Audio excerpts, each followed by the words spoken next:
안녕하십니까?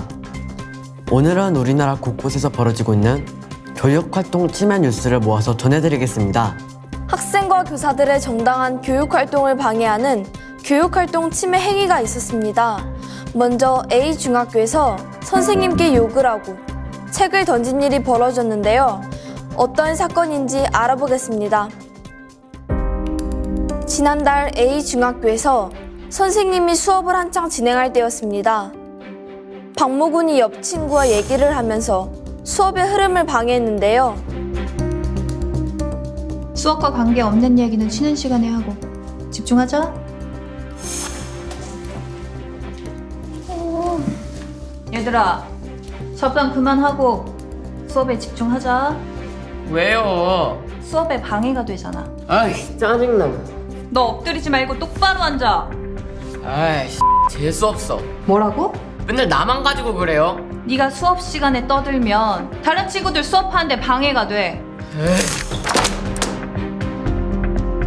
당시 놀라서 충격을 받은 선생님과 학생들은 한동안 수업을 진행하지 못했다고 합니다.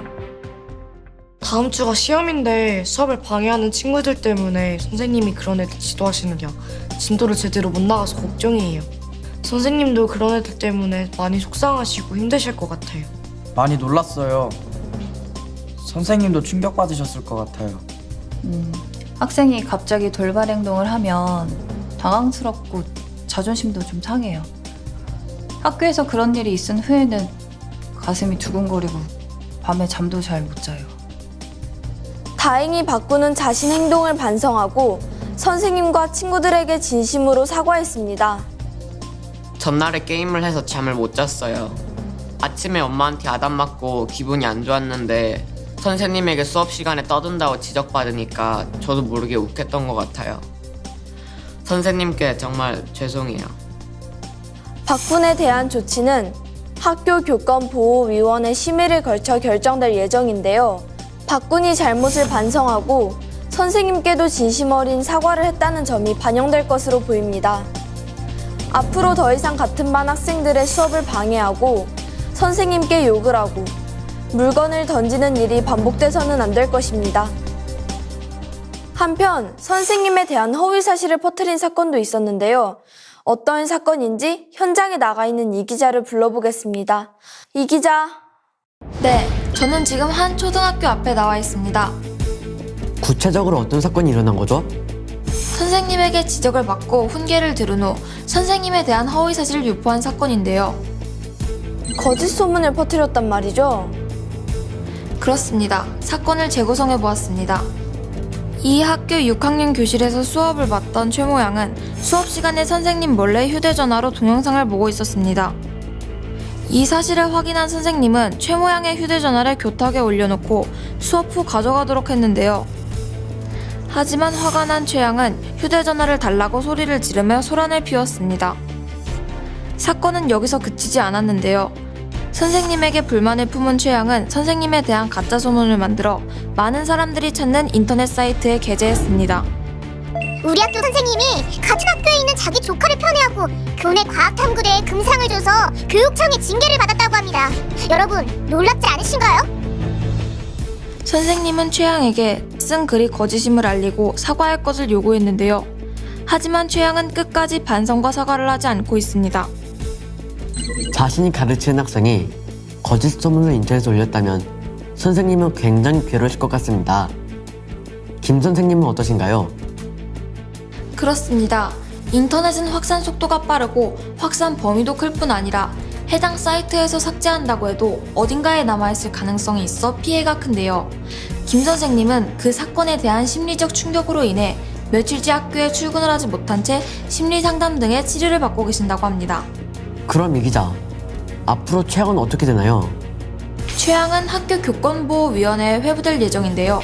학교 교권보호위원회 심의를 거친 후 학교 내 봉사, 사회봉사, 특별교육이나 심리치료, 출석 정지, 학급 교체, 전학 등의 조치를 받을 수 있습니다. 그리고 특별교육이나 심리치료 조치를 받는 경우 학생의 보호자도 같이 참여해야 합니다. 아, 그렇군요. 안타까운 소식이네요. 이 기자, 수고하셨습니다. 방금 속보가 들었습니다. 정보통신망을 이용한 교사모욕 사건이라고 하는데 어떤 사건인지 궁금한데요. 현장에 나가 있는 박 기자 연결하겠습니다. 비중학교 한 학생이 온라인 학습 상황에서 선생님 몰래 온라인 수업 영상을 캡처하고 이를 유포해 문제가 됐는데요. 어떤 사건인지 화면을 통해 자세한 내용을 보시죠. 그럼 오늘 수업은 여기까지 하고 과제물은 정해진 날짜까지 제출해주세요. 쌤, 진짜 안 하면 안 돼요? 과제 안 할래요. 누가 이상한 소리 내지? 이상한 소리 내지 말자. 이상한 소리 내지 말자. 선생님 얼굴 완전 못생기게 잡혔어. 애들이 재밌어 하겠지? 그래서 유를 창조하는 클래스 질이고요. 김구는 해당 동영상을 친구들에게 보내 돌려보고 심지어 학원 친구들에게까지 전송했는데요.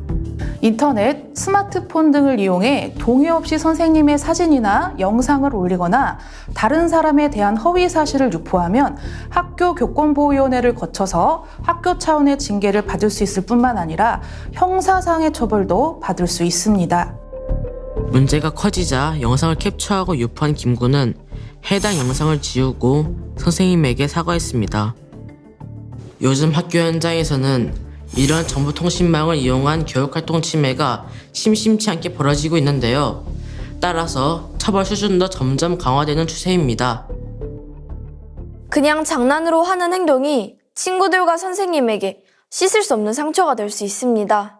그렇다면 교육 침해가 일어나는 것을 예방하기 위해서 우리 학생들이 할 수 있는 일이 있을까요?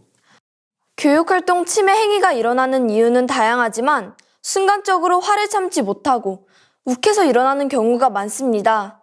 그 순간을 슬기롭게 넘길 수 있기 위해 활용할 수 있는 간단한 방법으로 3초 멈추고 아이메시지로 말하기가 있습니다. 3초 멈추고 아이메시지로 말하기. 그게 뭔가요?